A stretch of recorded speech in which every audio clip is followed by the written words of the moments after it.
Terapiando mais uma vez, respondendo a sua pergunta sobre ansiedade e estresse. Mariana me perguntou o seguinte: medo e ansiedade é a mesma coisa? Vamos imaginar que eu estou andando por um caminho e me deparo com uma cobra, um leão, ou que eu estou andando por um estacionamento e eu sou abordada por um ladrão.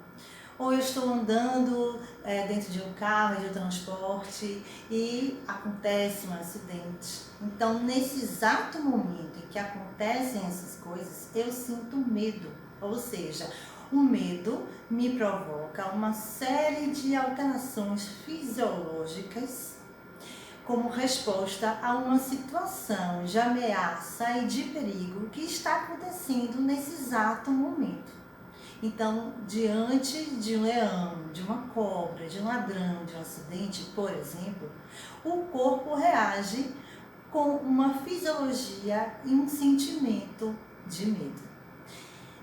Na ansiedade acontece de uma forma diferente.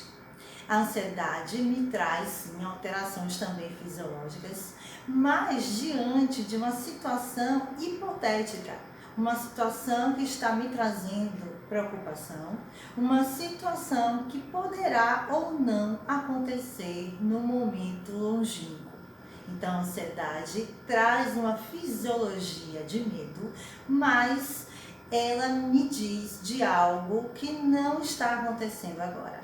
Então, é uma preocupação, é uma antecipação de um futuro catastrófico ou de um bom futuro, mas que para mim é muito mobilizador e que não está no momento presente acontecendo e que eu nem sei se de fato irá acontecer. Então, por exemplo, na véspera de um exame, eu posso ficar muito ansiosa.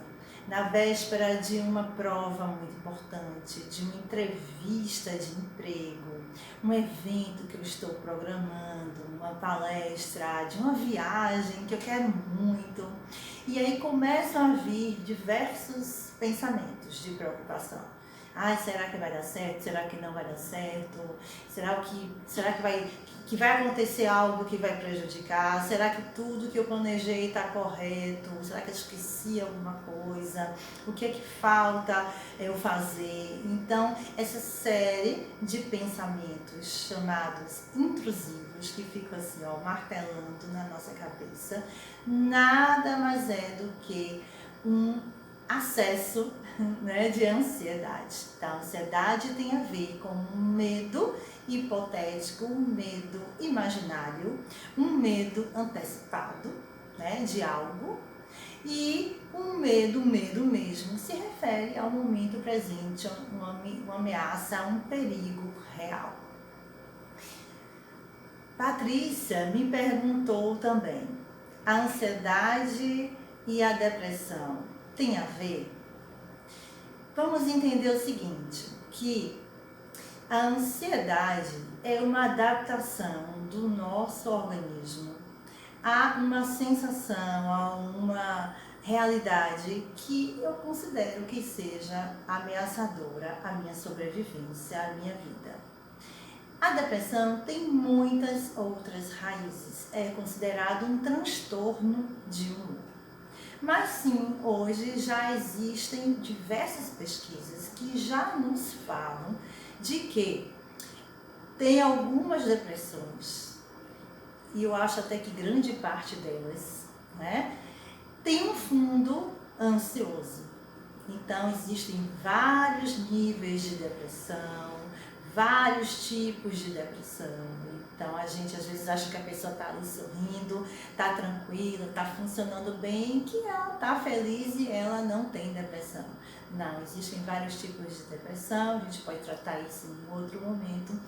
E que, inclusive, um excesso de atividade dentro de um transtorno de humor é justamente essa depressão com um fundo ansioso, o que a gente chama também de comorbidade, né? Depressão com uma comorbidade, ou seja, uma outra síndrome associada, que no caso é a ansiedade. Então, não, a ansiedade e a depressão não são a mesma coisa, mas as duas podem estar interligadas. É muito frequente, por exemplo, a pessoa começar com uma síndrome do pânico e depois que vai cedendo à síndrome do pânico, ela começa a se sentir bastante depressiva ou vice-versa. Começa com uma depressão e depois essa depressão vai dando lugar a processos ansiosos. Então é bom se observar bem isso. Isadora e Eduardo me perguntaram a mesma coisa, porque eles sofrem do mesmo mal. Eles me perguntaram o seguinte: por que na hora de dormir a ansiedade vem de forma mais forte? E aí eu vou responder da seguinte forma: na hora de dormir é quando vocês estão percebendo a ansiedade. Frequentemente a gente fica no nosso dia de forma automática. A gente trabalha, a gente acorda, trabalha, faz as coisas que tem que fazer, conversa com outras pessoas, resolve um monte de coisas, sai, volta e não se dá conta de como está, de como estão os pensamentos, de como estão as emoções, de como está realizando as atividades. Porque a gente pode estar lavando o prato e estar muito consciente daquele momento, e a gente pode estar lavando o prato depois, quando a gente olha, meu Deus, será que eu lavei mesmo? Será que, sabe, dá um branco? Então isso é um sinal de ansiedade. Então, quando a gente diz assim, eu vou dormir e deita na cama, nem sempre o cérebro e o corpo obedecem a esse nosso comando. Eles até sabem, entendem que a gente tá ali, a gente apaga a luz, a gente quer dormir, mas parece que há um descompasso aí na nossa fisiologia e a gente não consegue desligar. Quando a gente começa a relaxar, muitas vezes é um momento onde as coisas eclodem, onde aparecem os sintomas da ansiedade. Primeiramente é o cérebro que não quer desligar, porque já que passa o dia todo ligado e pronto, e ativo, e na vigília para a gente poder executar aquilo que a gente se propôs, né? E também o nosso corpo fica viciado nessa adrenalina, nesse estado de vigilância, de hipervigilância. Então, quando chega a noite, ele não entende, o corpo não entende, o cérebro nem sempre entende que é hora de desligar, né? Então, não é que piora durante a noite, é quando você percebe toda a ansiedade que foi, vamos dizer assim, catalisada ao longo do dia na hora de dormir. Sim, pode ter um pouco mais de acentuação desses sintomas, porque fica aquele conflito, né? Aquela briga interna, eu tenho que dormir, não posso pensar nisso, eu vou resolver isso amanhã.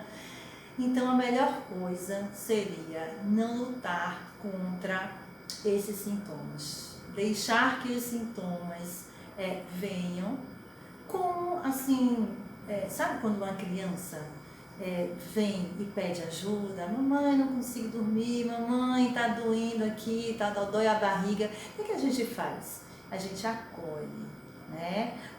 Como um ser maior, né? E com mais consciência que somos do que uma criança, a gente acolhe aquela criança com todo o amor e certo de que isso vai passar. É assim que a gente tem que fazer, e existe aí toda uma técnica que a gente pode estar usando antes de dormir. Então, a primeira coisa é isso. Fazer, logo aqui eu já vou adiantando, fazer um relaxamento antes de dormir seria ótimo, porque nem sempre quando você diz agora é hora de dormir, o cérebro e o corpo também vão agir juntos nesse intuito. Então, ligar um CD ou mesmo um celular, né, numa meditação de relaxamento guiada, 10 minutos, 15 minutos, eu acho que pode ajudar bastante nesse processo, tá bom?